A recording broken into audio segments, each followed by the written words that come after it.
Hello and welcome to my podcast. I'm your host T Sharp. Today we're going to be talking about a person who has influenced me heavily in my endeavors to become a music producer in the music industry today. And he is known as producer Ninth Wonder. His birth name is Patrick Denner DeWitt. He was born in Winston-Salem, North Carolina. Ninth Wonder is also a Grammy Award-winning producer. He's a DJ, college lecturer, and a social activist. So one of the first songs that introduced me to Ninth Wonder as a producer was his first major label debut, and that was on the Jay-Z's The Black Album. The song was called Threats. The first thing I remember when I first heard that song was thinking to myself, who in the hell made this beat?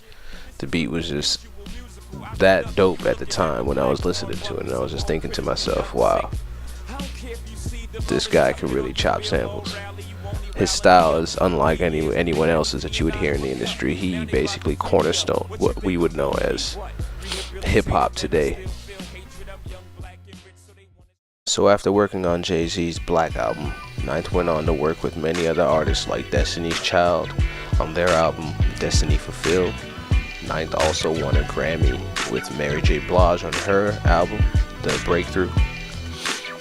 On the track in particular, it was called Good Woman Down. And also Erykah Badu's Honey and 20 Feet Tall on her New America album 1 and 2. Ninth also produced with rapper Ludacris on a song called Do the Right Thing. The song was featuring Common and the film director Spike Lee. So not only did Ninth Wonder produce on Jay-Z's Black Album and work with a list of celebrities as far as musicians go, Ninth also formed a group called Little Brother with a rapper named Phonte Collarman and Thomas Jones. They go by the name of Phonte and Big Pooh. That rap group was formed in 1998. The group also released a critically acclaimed album called The Listening, which received 4 mics in the Source magazine. So it goes to show that Ninth has an innate ability to create good music and produce good talent. So his music quality to me is very high as far as what I would rate for anything hip-hop. Also, Ninth is CEO and president of Jamla Records, which consists of artists such as GQ, Rhapsody, Big Remo, Heather Victoria, Halo, TP, Actual Proof, and Add 2. Also, Jamla Records producers are known as the Soul Council, which Ninth Wonder is a part of himself. Phaeton 10 Horton, Cash, AMP, E. Jones, Crisis, Eric G, and Knots. Ninth is also known for putting out instrumental beat tapes. One that I currently know of is Tutankhamun, which I actually have a copy on my iPod that I listen to frequently. He also produced his own actual album called The Wonder Years, which has some features from Erykah Badu, Sky Zoo, Blue, and many other hip-hop artists and R&B artists. So as far as the music scene goes, he's a very busy individual. He's always putting out content. He stays very prevalent and stays true to what the hip-hop scene really is.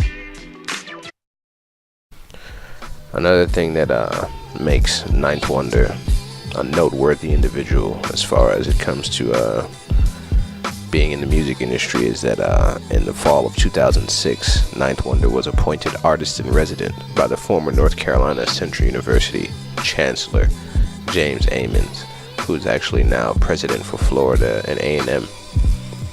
He also teaches at Duke University, and he's taught at Harvard. So as far as most producers you see today in the industry, they basically stick to the industry. Ninth is one of those individuals. He actually goes as far as teaching individuals about hip hop music and hip hop culture. Ninth believes in the preservation of black music throughout all its divisions, whether it be jazz, gospel, funk, soul, afrobeat, or hip hop. He believes that all those connections to those types of music are beneficial in explaining and basically decorating the ethnicology of the African diaspora. It's really important to black culture to know and understand these types of music.